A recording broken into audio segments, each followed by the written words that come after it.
Assalamualaikum warahmatullahi wabarakatuh. Bertemu lagi dengan saya Pak Haji di pelajaran dasar desain grafis kelas 10 TKJ. Materi kali ini adalah tentang perangkat lunak pengolah gambar vektor. Kalian pasti pernah menjumpai gambar vektor seperti contoh dalam video ini. Gambar-gambar dalam contoh ini adalah gambar yang dibuat pada software aplikasi, salah satunya yaitu CorelDRAW. Corel merupakan sebuah software grafis untuk mengolah gambar vektor dari perusahaan pengembang Corel Corporation yang berbasis di Ottawa. Lah, bagaimana caranya membuat gambar-gambar vektor tadi? Kita pelajari bersama-sama. Kita bedah fitur-fitur pengolah gambar vektor sama-sama. Oke, kita masuk ke Corel. Kali ini Bapak menggunakan CorelDRAW X7. Ketika pertama kali membuka aplikasi CorelDRAW, nah seperti ini adalah tampilan lembar kerja dari CorelDRAW. Saya akan jelaskan tentang fitur-fiturnya. Di atas ini terdapat daftar menu program yang berisi berbagai perintah pengoperasian, mulai dari menyimpan file, membuka file, mengatur ukuran halaman, dan menampilkan berbagai bantuan. Dan yang kedua ada icon command shortcut. Icon command shortcut berisi sebuah icon-icon yang merupakan sebuah jalan pintas. Lalu ada tool option atau property bar. Isi dari bar ini adalah properti dari toolbox dan akan berubah-ubah sesuai dengan jenis tool yang akan dipakai dalam macam objek yang telah dipilih. Lalu kemudian toolbox. Ini toolbox itu berisi berbagai peralatan yang membuat berbagai macam objek gambar dan fitur tambahan yang berhubungan dengan kualitas gambar. Kemudian ruler merupakan penggaris bantuan yang dapat dipakai sebagai panduan dalam menentukan batas area penataan objek.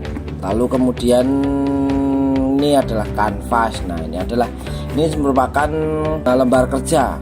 Ini tempat kita menggambar di sini. Jadi karya-karya kita itu akan dihasilkan di dalam kanvas ini. Kemudian color bar atau palet. Bar ini itu digunakan untuk menentukan pewarnaan garis atau outline dan isi atau fill dari suatu objek. Kemudian ada P control. P control digunakan untuk mengatur tampilan gambar pada sebuah dokumen yang memiliki banyak halaman. Lalu ada cursor of position. Cursor position ini digunakan untuk menunjukkan posisi kursor dalam penghitungan ukuran yang sama pada penggaris. Nah, lalu yang terakhir itu adalah window control. Nah, ini yang dipakai kemana-mana ada. Window control ini digunakan untuk menyembunyikan, membesarkan, atau menghapus kanvas dari dokumen. Sekarang kita akan menjelaskan tentang toolbox-toolboxnya. Yang pertama paling atas itu adalah pick tool. Pick tool ini digunakan untuk memilih, memanipulasi, dan mengontrol objek. Yang kedua yaitu shape tool. Nah, shape tool ini digunakan untuk mengedit outline, mengganti-ganti outline atau kanva. Yang ketiga ada knife tool. Knife tool ini digunakan untuk memotong objek. Yang selanjutnya ada eraser tool. Nah, eraser tool ini untuk menghapus objek. Yang kelima ada zoom tool. Zoom tool ini digunakan untuk memperbesar atau memperkecil ukuran tampilan pandangan. Lalu ada hand tool, digunakan untuk menggeser tampilan dan layar.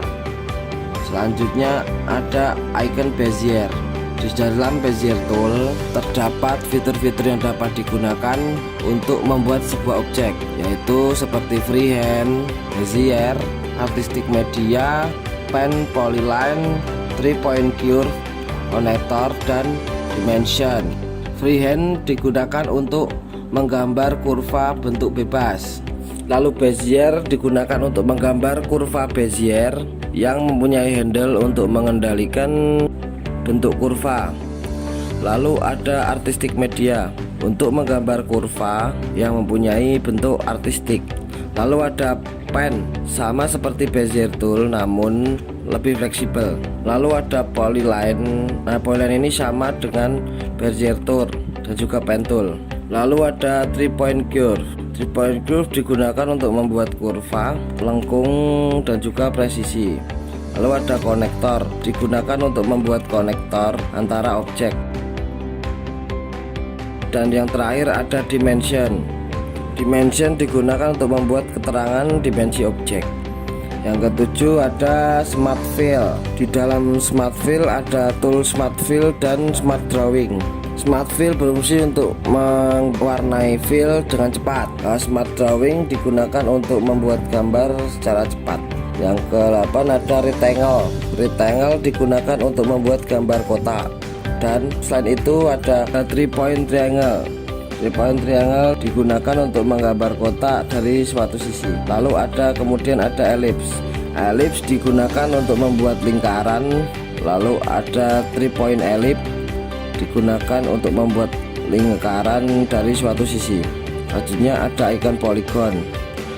Nah, dalam icon polygon ini terdapat banyak fitur ya ini, yaitu polygon sendiri, lalu ada star, complex star, graph paper, ada spiral.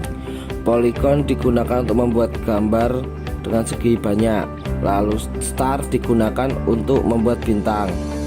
Lalu ada complex star digunakan untuk membuat bintang dengan sisi menyilang. Lalu ada graph paper. Graph paper digunakan untuk membuat kotak yang terbagi dari beberapa bagian. Lalu ada spiral yang digunakan untuk membuat spiral. Selanjutnya yaitu text tool. Text tool berfungsi untuk mengetikkan suatu teks dan paragraf. Lalu ada table tool. Table tool berfungsi untuk membuat tabel di dalam Corel Draw secara otomatis. Di dalam tabel ini dapat diisi teks atau data seperti program aplikasi pengolah angka. Lalu ada eyedropper atau pin bucket. Eyedropper tool ini digunakan untuk mengambil warna dari suatu objek. Sedangkan pin bucket tool digunakan untuk mengisi warna di suatu objek. Selanjutnya ada outline pen. Outline pen digunakan untuk mengatur outline dari sebuah objek. Lalu kemudian ada outline color.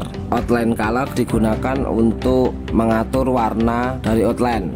Jadi warna dari outline-nya diatur di sini. Lalu kita masuk ke property bar. Masing-masing tool pada Corel Draw mempunyai properti atau atribut sendiri yang bermanfaat untuk pengaturan lebih lanjut oleh user. Berikut adalah property bar berdasarkan tool yang dipakai. Yang pertama ada property bar pick tool, digunakan untuk merubah atribut halaman kerja mulai dari ukuran halaman, orientasi. Yang kedua ada property bar shape tool, digunakan untuk mengedit sebuah kurva, garis, outline, dan sebuah shape atau bentuk. Selanjutnya ada property bar free transform tool, digunakan untuk mentransform atau merubah orientasi objek secara cepat, mulai dari menggeser, berputar, merefleksi, memperbesar atau memperkecil, dan memiringkan sebuah objek. Lalu selanjutnya ada property bar zoom tool atau hand tool, yaitu untuk membesar atau memperkecil pandangan area kerja yang terseleksi. Lalu yang selanjutnya ada property bar artistic media tool. Ini digunakan untuk mengatur atau men-setting ketebalan, kelembutan, dan gaya dari media pelukis kita seperti kuas, semprot atau spray, kaligrafi, dan airbrush.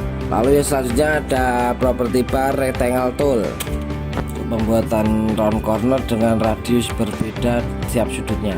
Lalu yang selanjutnya ada property bar text tool, properti yang digunakan untuk mengatur atribut-atribut teks, jenis style, ukuran font, dan penataan paragraf. Oke.